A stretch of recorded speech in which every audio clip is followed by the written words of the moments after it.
Hi everyone, welcome to another process video using the August Hip Kit. And there we are, getting started, choosing my papers, and surprise surprise, even though I said that Pebbles piece of paper was not my favourite, that's the piece of paper I decided to use today. So I actually had a look at all the bits, and the photo that I have there is the one I wanted to use, and that's the piece of paper I thought it went the best with. So there you go. When you get a kit, the papers that you don't necessarily like are sometimes the ones you use and like the best. So this little photo here, I found some old photos that I hadn't scrapbooked yet of my children. So I think that they are roughly around the 4 and 5 or 6 mark there, and they are now 16 and 17. So this is an old photo, but one I hadn't scrapbooked and one that I love. I look at them and think, oh, look at their cute little faces. So precious little children that they were and still are. So anyway, but moving along with the layout, I have gone through my kit there and have found some of the cards from the Chamel collection, and I have used those on the sides, except I will move things around. So at this point in time, I'm just pulling things out, moving them around, and seeing where I might like to use them. So this stage in the game is often just pull it out, see whether I like it, and put it all back again. But I've pretty much marked and thought, yep, that's where I'm going to glue things down, so I can cut a little bit out. I've got room to cut. There I am measuring it, and I'm cutting the piece out of the center there of that wood grain pattern paper, because I want to use the other side, which is the piece that I really did like with all the words on it. So I cut that out, and I can put that on top, and you will never know that there's a hole underneath unless you turn the page over and have a look. So at this point in time, I'm now trying to decide what I actually want on the sides, so it's just a matter of fiddling with the different cards. So this process always takes me a while, because like I've said before, I like to visually see everything, and so it's a matter of placing lots of things on and pulling lots of things off again until I get it right. So I'm wanting to use some of these cork elements. I think that with this kit I probably struggled the most because there wasn't a lot of little embellishment things. There was lots of big embellishment stickers and chipboard pieces, but there wasn't a lot of little pieces to embellish with. So, you know, the kits are good to challenge you to scrapbook outside your comfort zones and to try something different. So I'm happy with the end result. I like the layout. So, and like I've said before, I enjoyed making the layout, so that's a whole part of the fun for me. And if I get challenged on the way, that's good too.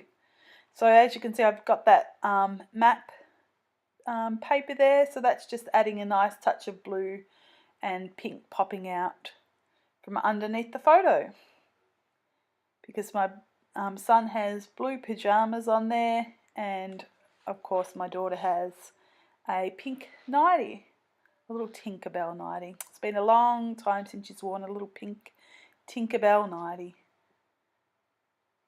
They've grown up, and it feels like just yesterday that they were my little people. And thankfully that they are still gorgeous and still love them lots, of course. So I decided I wanted to keep that branding strip that was from the Chamel Lane collection, and it had on there, "Nothing is too wonderful to be true," but I didn't really want to have on there who it was by, so I ended up covering that over. and that's where I place one of the little cork stickers. So as you can see, I'm trying to use the cork stickers, but it's not really working for me, and I really wanted to use that noted circle little piece there with the pinked edges, but I don't end up using that one either. So I'm just looking for something at this point in time to cover who wrote that little saying, and I decided to just use a piece of the branding strip or a little piece of the map print and cover that over. Made a little banded edge ends there and stick that down and cover that up.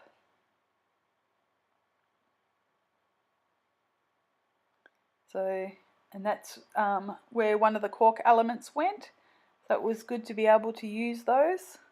Like I said, I had never used cork before on a layout. I know that it has been in for a while, but this was the first time I had got my hands on anything with cork. So there's lots of firsts in scrapbooking. So time to commit to sticking the photo down.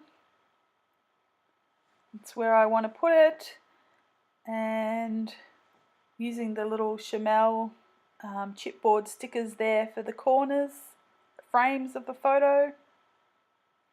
And I really want to use that number 2, so I can't quite work out where I want to place that, so I just cut it off the backing so that I can move it around freely and easily. And I'm going to go for the title now. So just working out what I want to write, and I was going to write love you or love you too, and then I just decided to write love times 2. So that would fit in easier into a smaller place. So I was thinking of putting it over to the side or to the other side and trying to see what it would look like up the top. So just trying to work out where it's going to go, and I quite like it there, so I think that's where it will stay. So then over on the left hand side, I've got that pink tag there, and I need to add something else to it. So it's looking a bit one-dimensional at the moment, and I'm trying to work out what I can add there, going back through the box of cutter parts, and I decide to take the whole tag off and put that one there. So having the colours of the letters there, of the words, makes the layout look more balanced to me. And it's a little bit smaller, so I can tuck it underneath the photo mat, and I think that that looks better.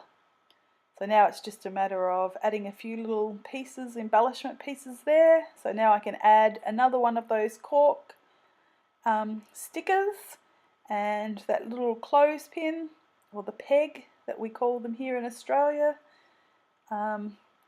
And I love that because I love the look of the pegs, but they're always way too big and full of dimension to fit into a scrapbook layout nicely. So I'm just unblocking the glossy accents. I'm using that as my glue still, and I'm sticking that down. So now it's just a matter of, oh, actually I haven't put the letters down. There you go, committing to those letters now. And then looking for little cards or something that I can embellish some of the other areas with. And I don't do much more because I don't want to take away from the background paper, the beautiful stripes, and I don't want to add too much so that that disappears. So I'm not sure what I'm doing there. Thinking about putting that on the top or bottom, but I don't end up going with that.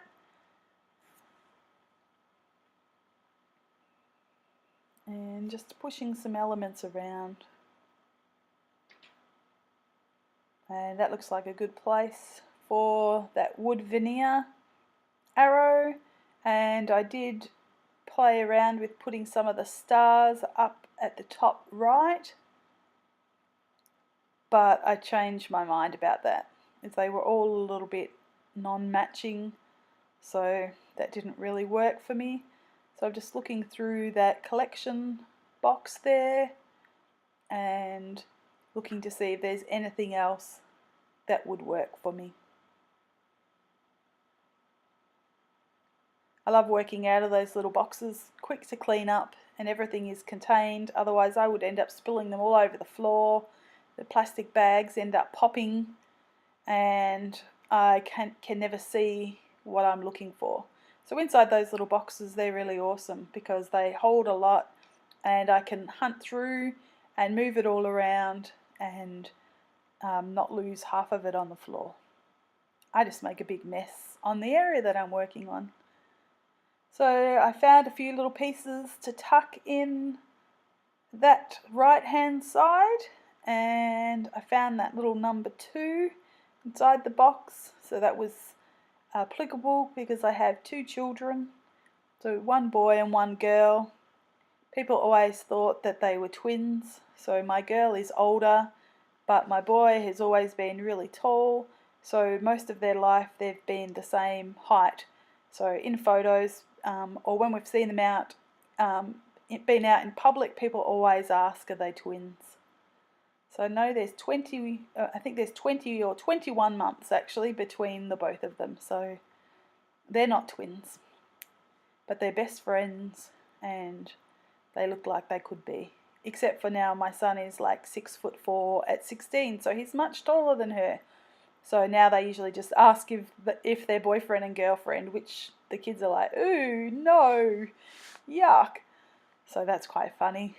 So anyway, I found these gems there and I'm putting them on.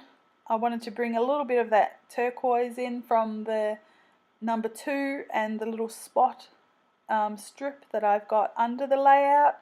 So that just brings another little bit of colour in without adding too much embellishments that are going to take away from the page. So we're just about finished and it's time for the black ink. So it's time for me to say goodbye and thank you for joining me today, and I hope that you're enjoying the videos and I appreciate you stopping by and all of your kind comments. And I'll see you next time. Bye!